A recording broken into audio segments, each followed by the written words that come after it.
শিক্ষার্থীবৃন্দ, আজ আমরা একাদশ দ্বাদশ শ্রেণীর ভেক্টর চ্যাপ্টার নিয়ে আলোচনা করব।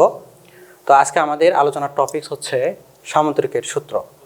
তো সামুদ্রিকের সূত্রে কি বলা হয়, প্রথমে আমরা একটু সেটা জেনে নিই যে সামুদ্রিকের সূত্র বলা হয় যে কোনো সামুদ্রিকের কৌণিক বিন্দুতে সন্নিহিত দুইটা বাহু দ্বারা যদি দুইটা ভেক্টরের মান এবং দিকে নির্দেশ করা যায়, তাহলে ওই কৌণিক বিন্দু থেকে সামুদ্রিকের যে কর্ণ অঙ্কন করা হয়, এই কর্ণটা হবে ওই দুই ভেক্টরের লব্ধি।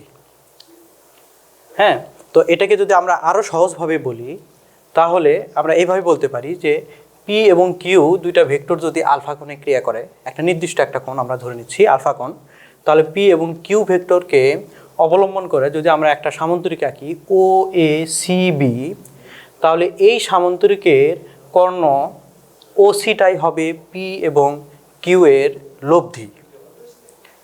তো এটাকে যদি আমরা এইভাবে লিখি, তাহলে ও C equal O A plus O B, বা এটাকে লেখা যায় ও সি ইকুয়াল, যদি আর আমরা বিবেচনা করি তাহলে আর ইকুয়াল পি প্লাস কিউ। এখন যেহেতু ও এ সি বি একটা সামান্তরিক, তো সামান্তরিকের ক্ষেত্রে আমরা জানি যে বিপরীত বাহুদ্বয় পরস্পর সমান হয়। তাহলে ও এ যদি পি হয় তাহলে বিসি পি হবে, আবার ও বি যদি কিউ হয় এসি কিউ হবে। তো এখন আমরা জানব এই সামান্তরিকের যে লব্ধি আর, এই আর এর মান আমরা কিভাবে বের করতে পারি। তো লব্ধির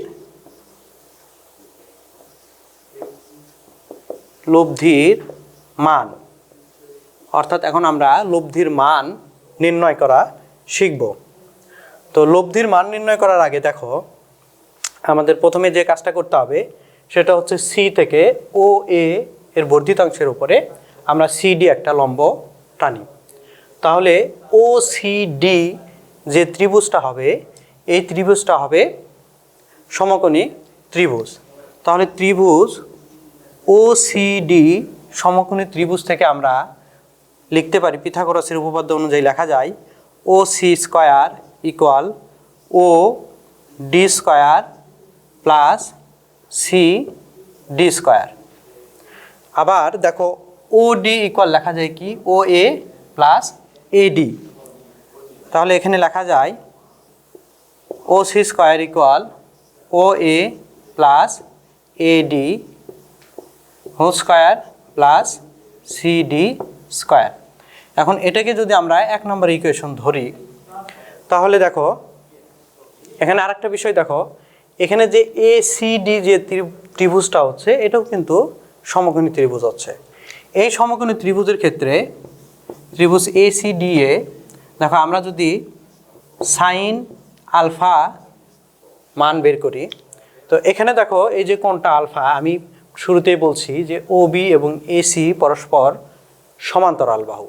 যদি সমান্তরাল বাহু হয় তাহলে এখানে যে কোণ উৎপন্ন হবে এখানেও সেই কোণ উৎপন্ন হবে, যার কারণে আমি এখানে আলফা কোণ দিয়েছি। তাহলে সাইন আলফা ইকুয়াল আমরা জানি লম্ব বাই অতিভুজ। এখানে লম্ব হচ্ছে কি সিডি, অতিভুজটা কি এসি। তাহলে এখান থেকে আমরা লিখতে পারি CD equal AC sine alpha. তো এসিটা কি দেখো, এসিটা হচ্ছে কিউ। তাহলে আমরা লিখতে পারি কিউ সাইন আলফা, অর্থাৎ সিডি ইকুয়াল কি পাইলাম কিউ সাইন আলফা। আবার এই ত্রিভুজের জন্যই যদি আমরা কজ আলফার মান বের করতে চাই, তাহলে আমরা কি লিখতে পারি লম্ব বাই ভূমি বাই অতিভুজ। আমরা জানি কস থিটা ইকুয়াল ভূমি বাই অতিভুজ। তাহলে এখানে ভূমি হচ্ছে এডি আর অতিভুজটা কি এ সি। তাহলে আমরা লিখতে পারি AD equal AC cos alpha. অতএব এডি ইকুয়াল লেখা যায় কিউ কজ আলফা। এখন এই যে সিডি এডি এই মানগুলো আমরা বের করলাম, সেগুলো যদি আমরা এখানে বসাই তাহলে কিন্তু আমরা লব্ধির মানটা পেয়ে যাব। এখন ও C square equal O A equal কত পি। তো আমরা এখানে পি লিখি, আর এডি কি বের করলাম, Q cos alpha, Q cos alpha তার উপর হোল স্কয়ার, আর সিডি কত, কিউ সাইন আলফা। তার মানে আমরা এখানে লিখতে পারি Q square sine square alpha. এরপরে দেখো আমরা যদি এটাকে সূত্র, এখানে সূত্র ইউজ করি তাহলে কি লেখা যায়, p square plus 2p Q cos alpha plus Q square cos square alpha plus Q square sine square alpha. এরপরে আমরা লিখতে পারি P square plus 2p Q cos alpha, এখানে কিউ স্কয়ার কমন নেওয়া যায়, তাহলে আমরা লিখতে পারি Q square sine square alpha plus cos square alpha. তো sine square alpha plus cos square alpha এর মান 1, এটা আমরা সবাই জানি। তাহলে আমরা লিখতে পারি P square plus 2p Q cos alpha plus Q square, যেহেতু sine square alpha plus cos square alpha equal কত 1। তাহলে এখন দেখো ওসি এখানে কি ধরা হয়েছে, আর, তো সেই ক্ষেত্রে আমরা ওসির জায়গায় কি লিখবো এখন, আর। অতএব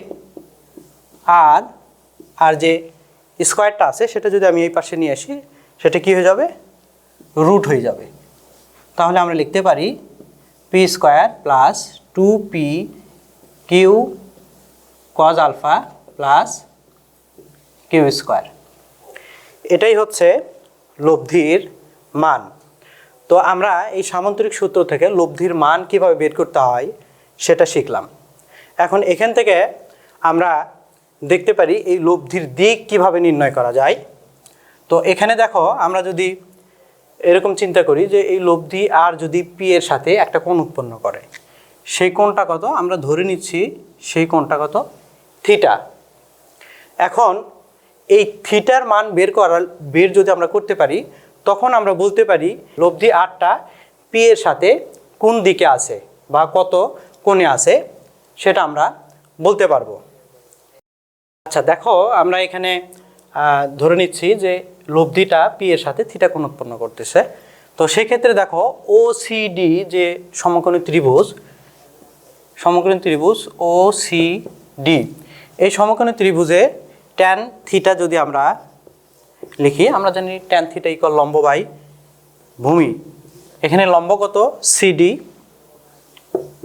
আর ভূমি কত ওডি, বা তাহলে দেখো আমরা লিখতে পারি সিডি, ওডিকে আবার কি লেখা যায়, O A plus AD, O A plus A D. আচ্ছা এখন দেখো আমরা সিডি কি বের করছি, q sine alpha, q sine alpha, O A equal কত পি, এটা আমরা জানি। আর এডি ইজ ইকুয়াল টু কি বের করছি, কিউ কজ আলফা। তাহলে ট্যান থিটা ইকুয়াল কত, Q sine alpha divided p plus Q cos alpha. অতএব আমরা যদি থিটা এখানে রেখে এভাবে লিখি, tan inverse Q sine alpha P plus Q cos alpha. অর্থাৎ এই যে আমরা যদি এই থিটার মানটা বের করতে পারি তাহলে আমরা বলতে পারবো আর এর দিক কোন দিকে। তো এইভাবে আমরা সামান্তরিকের সূত্রের সাহায্যে আমরা আর এর দিক নির্ণয় করতে পারি। এখন আমরা লব্ধির সর্বোচ্চ এবং সর্বনিম্ন মান বের করা দেখব। তো লব্ধির মান আমরা বের করছি কি, R equal root over p square plus 2p Q cos alpha plus q square. তো এখানে দেখো পি এবং কিউ এর মান যদি নির্দিষ্ট হয় তাহলে এই আর এর মানটা কিসের উপর নির্ভর করে, আলফার উপরে নির্ভর করে, অর্থাৎ কজ আলফার উপর নির্ভর করে। যদি কজ আলফার মান সর্বোচ্চ হয় তাহলে আর এর মান সর্বোচ্চ হবে, এবং কজ আলফার মান যদি সর্বনিম্ন হয় তাহলে আর এর মান সর্বনিম্ন হবে। তো প্রথমে আমরা যে কাজটা করব, সর্বোচ্চ মান বের করার চেষ্টা করব। সর্বোচ্চ মান, তো আমি বলছি যে সর্বোচ্চ মান কখন হবে, যদি কজ আলফার মান সর্বোচ্চ হয়। তো আমরা জানি কজ আলফার সর্বোচ্চ মান কত, +1। তো আমি যদি লিখি যে আলফা ইকুয়াল কজ ইনভার্স +1, অতএব আলফা ইকুয়াল কত, 0 ডিগ্রি। তোমরা যদি এটা ক্যালকুলেটর ইউজ করো তাহলে দেখবা যে আলফার মান কত আসে, 0 আসে, বা অনেকের হয়তো মুখস্থ আছে এটা। তো আমরা দেখতেছি যে আলফার মান যদি 0 হয় অর্থাৎ 0 হয়, তাহলে আর এর মান কি পাচ্ছি আমরা, সর্বোচ্চ পাচ্ছি। অর্থাৎ আমরা যদি এখানে লিখি R maximum equal p² plus 2pq cos 0 plus q²। দেখো cos 0 মান কত, 1।